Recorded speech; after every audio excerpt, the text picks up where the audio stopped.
So welcome, Kim, to You Had Me at Bonjour. Yes. Neat. Thank you. Yeah, I'm so excited to have you here. And we met through Anastasia Sprout's networking group. And Yes. I'm just super excited to have this chat. And I know that you know about Amy Dresner's work and the vlog that we've been doing together. Yeah. So yeah, but I would love for my audience if you would just tell them a little bit about who you are and what you do and why you do it. Sure. Well, thank you so much for having me. Thank you for trusting me and just giving me that love. I love the listserv that Anastasia has for all of us who are passionate about this work. But my name is Kim Litton. I have a private practice in West Palm Beach, Florida, named KL Counseling for Kim Litton Counseling. Super original, right? I just couldn't think of anything else. So I'm like, whatever. But anyway, I have been practicing in therapy for the last 12 years. I myself have in recovery and long-term recovery from drug and alcoholism, and I guess it's considered long-term recovery now, from a sex and love addiction since 2016. So I have a true passion about this work. I felt so alone and so just like a creep, just like this alien almost, in my dark shame, and as a practicing therapist as well, so I just have a deep passion for this and helping other women to, there's nothing to be ashamed of, for goodness sakes. We're learning how to be intimate creatures. We have a relational disorder. It's not necessarily, that we're aliens. We come by it very honest, and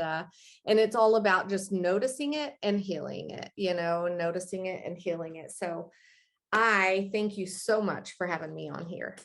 Yeah, I'm so excited just to get this chance to chat with you a little bit, and I want to focus really specifically on this stage that Amy is in right now of, she's done the work, and God bless her, she's really done the work. I mean, she works so hard and it's so impressive, and she's so brave, and she's come through the other side, and she now has her dating plan, her personal empowerment plan.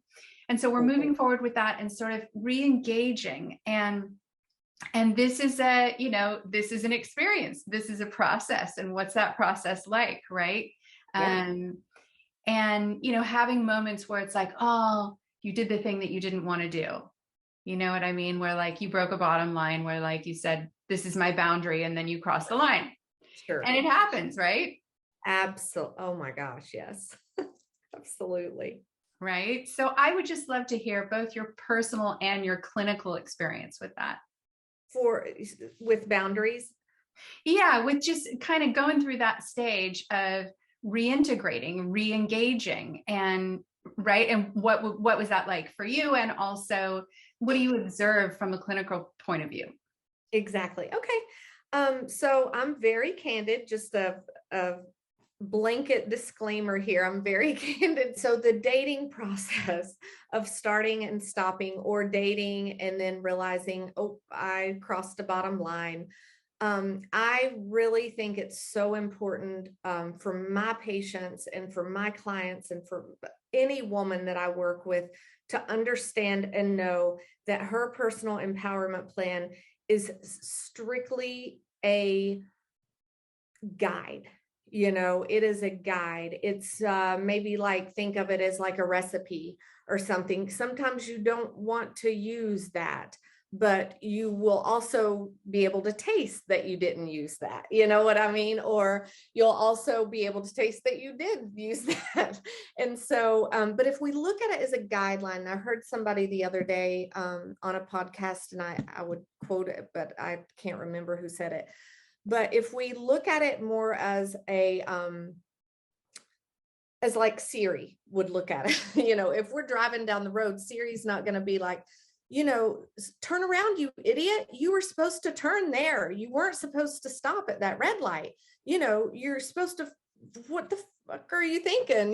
Like Siri wouldn't do that to us. So if we just look at our dating plan and our dating life as very objective, like we're up above ourselves and we're just watching that, I feel like that takes a lot of the shame out of it.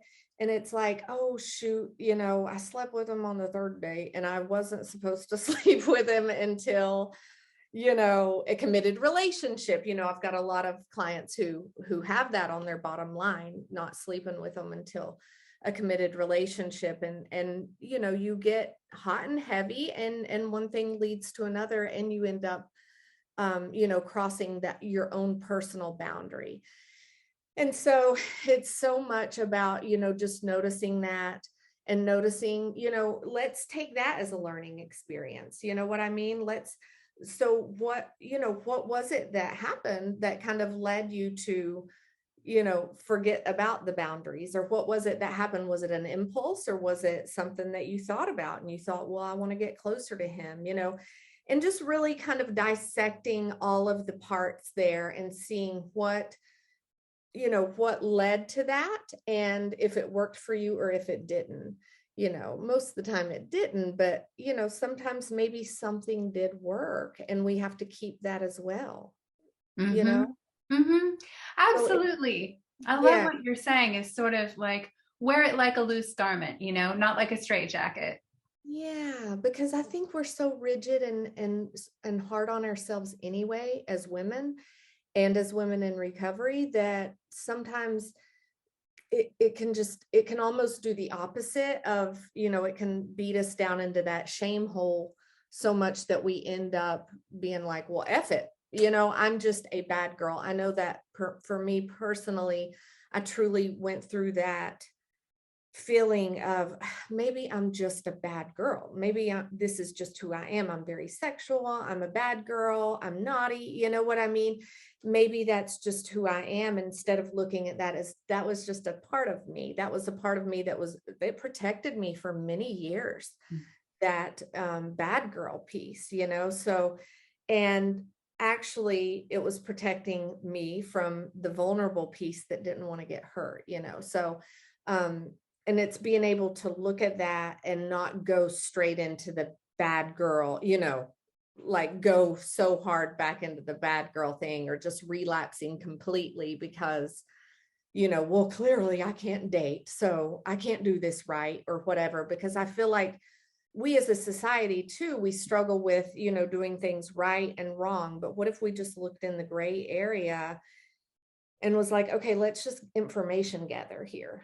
And I like to think of dating as we're really gathering information. We're gathering information about the men that we date or the women that we date and about ourselves, probably about ourselves more so, wouldn't you say?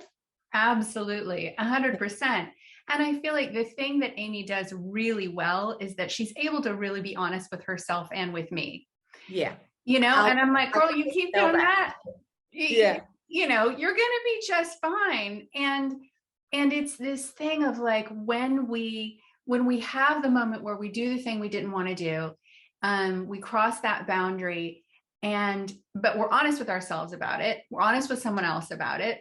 Yeah. And then we have the opportunity to see, oh, wait a minute, it didn't kill me. Right? Like, right? I'm still here. Exactly. And isn't that a beautiful feeling and peaceful feeling? Is like, it didn't kill me. I'm still here and I'm still like nothing happened.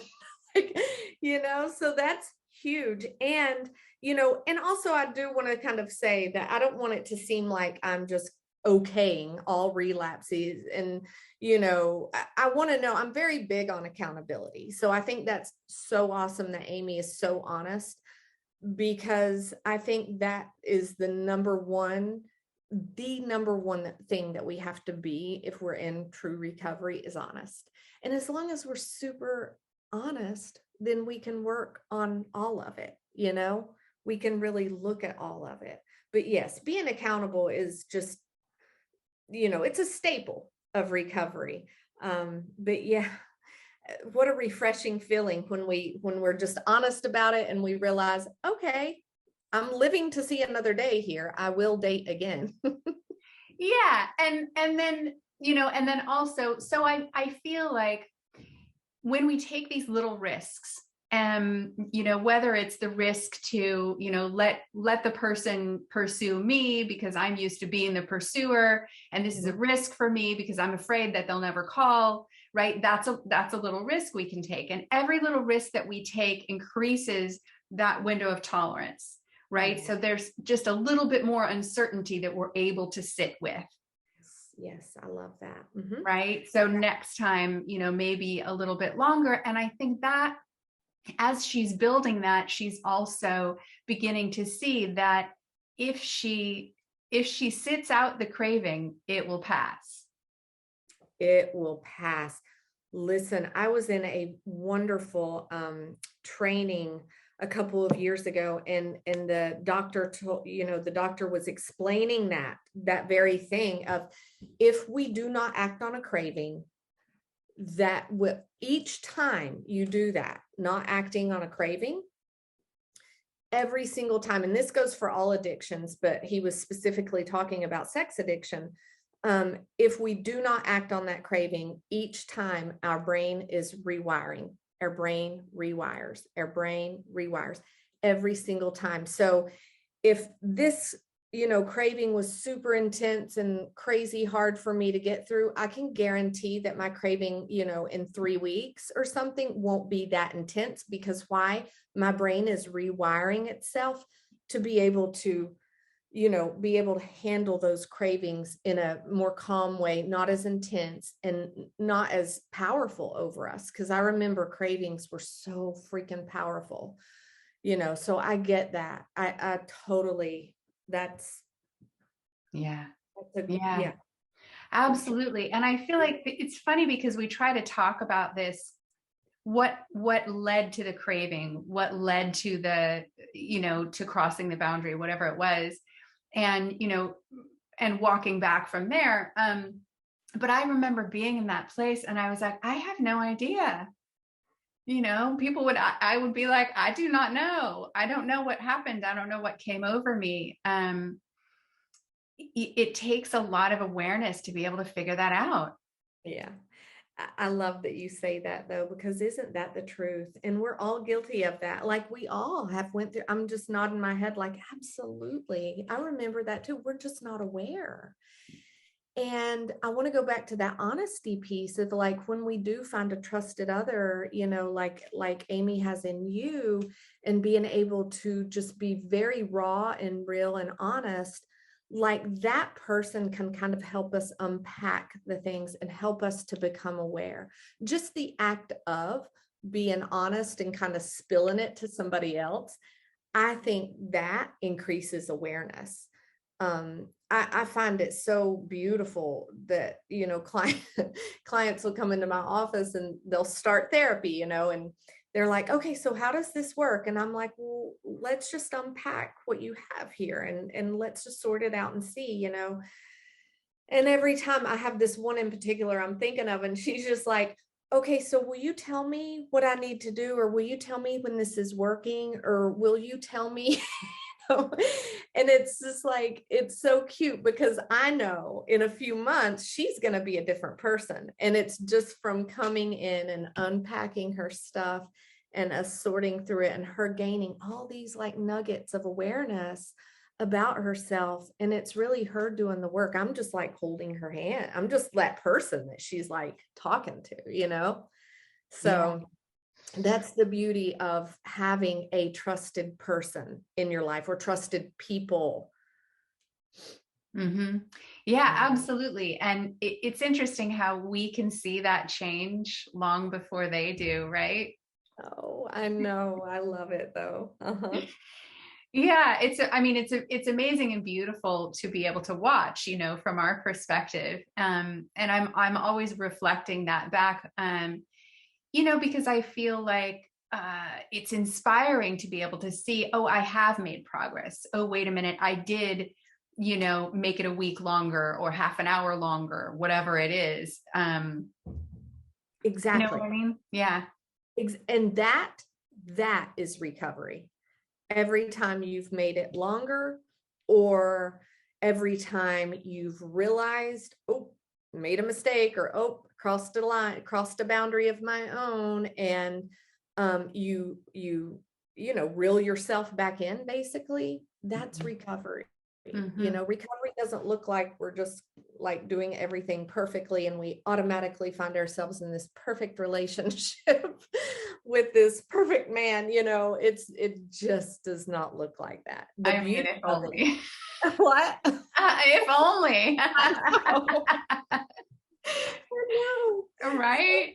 Exactly. Oh yeah, I'm proof positive. I mean, I've been divorced for 10 years and I'm still, I just got back on the dating horse not long ago. And so it's just so funny because I'll sometimes look up at my higher power. I'll just like look up as if I'm looking at my higher power and just kind of grin and nod, just like, okay, I know this is a lesson that's going to be valuable somehow.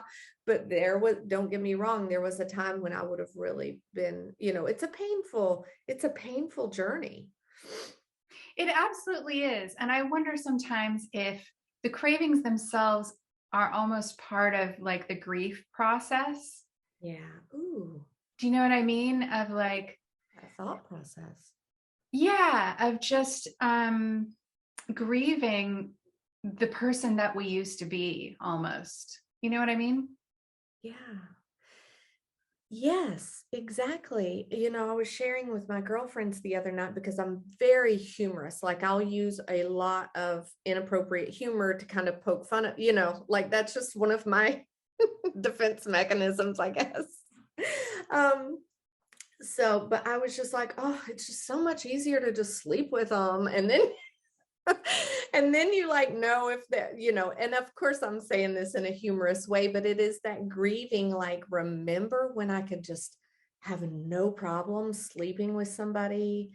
And if you wake up with them the next day and go to breakfast, that means he's your boyfriend. And if you wake up the next day and scuffle out of the room, that means he's not your boy. If you don't hear from him, then that means it's not your boy. Like it was so, it's such a sad place and in an immature space, in a dark place, but there's a piece of it that feels easier when we're in right recovery. We're like, oh my God, this is so hard, getting to know someone and getting to know myself. And most importantly, amen, sister. That's the deal right there, because that's the deal. That's the deal. It's like ultimately, who am I? Who am I? And what do I want? Like I get to make a choice now today, and we just remind ourselves of that, and yeah, if you crossed a bottom line, you made that choice, it doesn't mean it's the end of the world, but let's just look at the choice, and eventually, the choices get better and better and better and more loving to yourself. It's about, what would someone who loved me very much say for me to do right now, instead of what my instincts are wanting me to do right now. Yeah, exactly. And it's funny because I work a lot with attachment. And so a lot of times I'll say to somebody, look, these are secure principles. This is a secure mindset. This is what a secure person would do. When you're like, I don't know what to do what a secure person would do. Yeah, do what that guy would do. Exactly. Yeah. Right. So it's a lot of that acting as if, a lot of times. And also recognizing, I think if we have broken a bottom line, if we've, crossed a boundary with ourselves or someone else, and rather than feeling like, oh, it's, I'm a piece of shit and this whole thing, throw the baby out with the bathwater, so to speak, but that actually,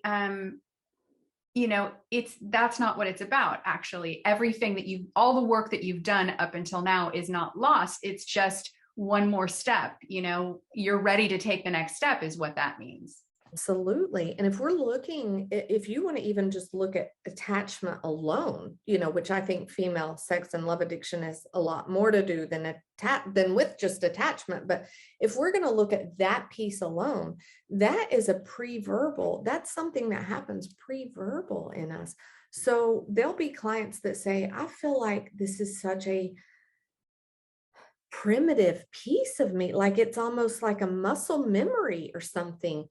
And we'll nod our heads like it absolutely is, because that is attachment.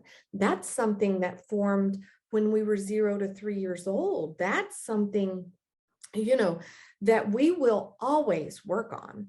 Am I better than I was 6 years ago? Absolutely. But, have I arrived? Absolutely not, And even when I do get on a long-term relationship or even marriage again or whatever, we're constantly, and I hope that I can find a partner who will also be growing and, kind of bobbing and weaving, not in a hard way, but in like, in a fun, not in a, well, kind of more fun than hard way.